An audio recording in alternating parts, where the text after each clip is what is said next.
Need my uniform before you will give me my last check? No problem, by user affectionate_damage7. This is a story from my mom and my grandmother. They gave me permission to post.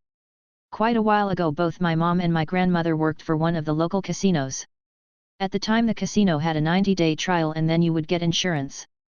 During the course of them working there during the 90-day trial the casino switched their policy to 18-month trial before getting insurance. So they then proceeded to find reasons to fire all of their employees who are coming up on the 90 days so that they would not be grandfathered in. My mom knew this was coming because she saw a person after a person who had gone hired a little bit before her get fired for ridiculous reasons. So when she got called in the office the day after she had to go to the hospital for a severe allergic reaction she knew what was coming. They marked it as a no-call no-show because she started having a severe allergic reaction on shift and her EpiPen didn't work. She walks into the office, she's informed that due to her no-call no-show she is being let go effective immediately. She asked for her final check. They informed her that she would receive the check after she turned in her uniform.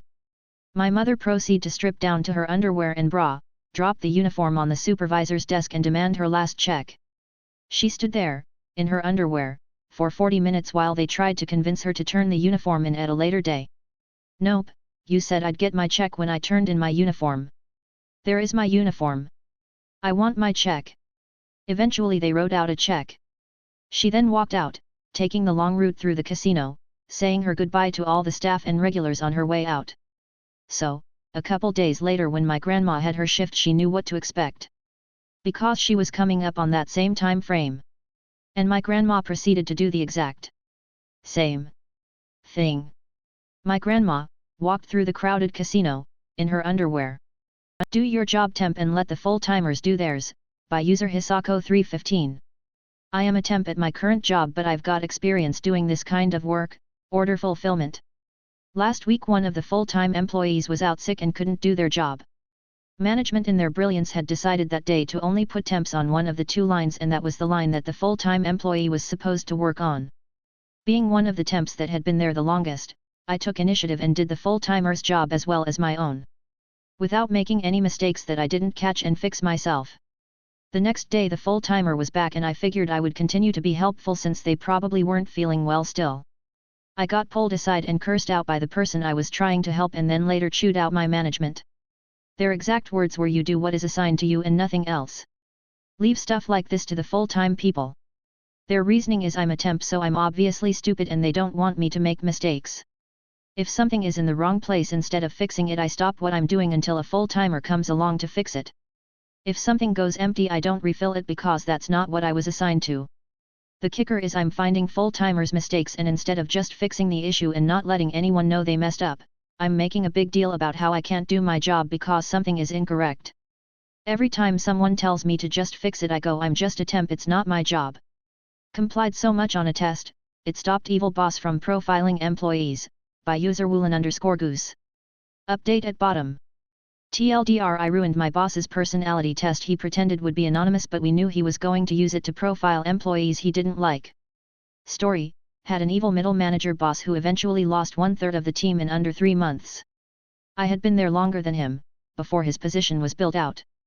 He was a really gross one, like psychological abuse and also openly commented on a 16-year-old celebrity being hot when was 36. Anyway, when he was on board, he pretty quickly assessed which employees he couldn't bully and started trying to make our lives harder. He started doing some anonymous reviews and tests. Not surprisingly, some anonymous feedback was super negative for the people on his shit list even if we were high-performing or project leads. I finally had enough of attempting to talk it out head-on. He always denied everything and even once actually asked me if I was on drugs, WTF, during a 1:1. This was / is a hugely famous tech company. Anyway, he decided it was time for another round of anonymous testing. This time a personality test. I answered every question imagining I was him. Every single one. To nobody's surprise he was like, surprise we are going to all reveal and see which result we have on the screen now yay. I matched him perfectly. The only one. He got the absolute psychopath result but it also says like entrepreneur and celebrity so he would have been thrilled but he knew we were very different, yet somehow we had the exact same result. Out of like 20 plus possibilities. When he pulled up the results on screen his face dropped. He stared directly at me, immediately breaking the character who was excited for sharing the secret results. I watched him choke down his anger as he pretended to go down the list, now unprepared. Every other sentence out of his mouth suddenly was how unreliable these tests can be and that you never know.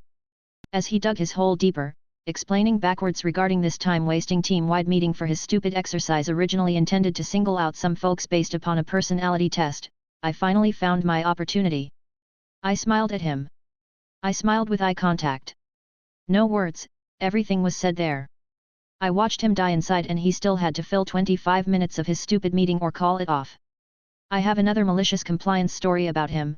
He was an absolute clown. I bet I have more if I think harder, but this is my fave quiet little moment where I ruined his total concept of self in 1 second by doing exactly what asked of me, waste my time to take his stupid personality test. EDA typos. EDA 2 I may have joyfully shouted yay boss name. We're twins, when he pulled up the results. Update. Wow, hi. Didn't expect anyone to read this. I haven't been good at responding because I have movers arriving tomorrow and have been packing boxes. I wrote this pretty poorly after a couple exhausted beers before bed. Sorry for any confusion, I see some questions in comments. Yes, he had us all take this personality test so that we could reflect upon our strengths and weaknesses for personal growth or something like that. But then he had a meeting where all the results were shared with the team. He was previously a Google manager, which, at the time, was known for churning out really toxic management. He was able to take a tight-knit team and start pitting us against each other. He didn't like the ones who wouldn't participate in the social politics or jump BC when he said jump. He eventually lost 5 of us in a 3-month window. Reasoning with him wouldn't work. We tried. I have another malicious compliance story about him, since some asked in comments. Second story. Our company always had a giant rager of a holiday party at the end of the year, renting multi-story concert spaces with DJs, live band, celebrities, top-shelf liquor, etc. However, he wanted us to also have a team celebration at the end of the day before our winter break. For some reason, I was tasked with this. I was working on a data trend and heuristics project so very weird I was put on party planning instead of an admin. But, I love holiday and I loved my team so I was excited. Until he had his meeting with me about it. He gave me a tiny budget, a list of things I was not allowed to do for the party, and most importantly I was not allowed to spend any budget money for alcohol. I was shocked. I asked if the beer fridge at work was what we were expected to use, since the company had contracted merchants that kept us well stocked. He said I also wasn't allowed to use that and I wasn't allowed to buy alcohol for the party. I felt like he had done all this to set me up to have a failure of a party. Instead, I showed some other team members and they were also shocked by this list. We made a plan. Well, I get this party all set up and it is about to get fun. Boss shows up with bags in his hands and looks at the spread. He says in front of everyone, "OP, did you actually forget the drinks? Well, good thing I brought all this." And triumphantly puts his bags of alcohol on the table. But then I'm like, "No, you told me I wasn't allowed to buy drinks." He pretended he would never do that. And then I said, "So, I didn't." They did. And pointed to a whole bunch of drinks the rest of the team was pulling out. He realized that not only would he not get to be the hero but that everyone involved had also seen his horrible list. Deer in headlights moment. The cherry is we had a secret Santa where I paired all the choices. I made sure I got him for my gift giving, so we opened the gifts and I had gifted him a really nice flight of 3 high-end gins, his favorite.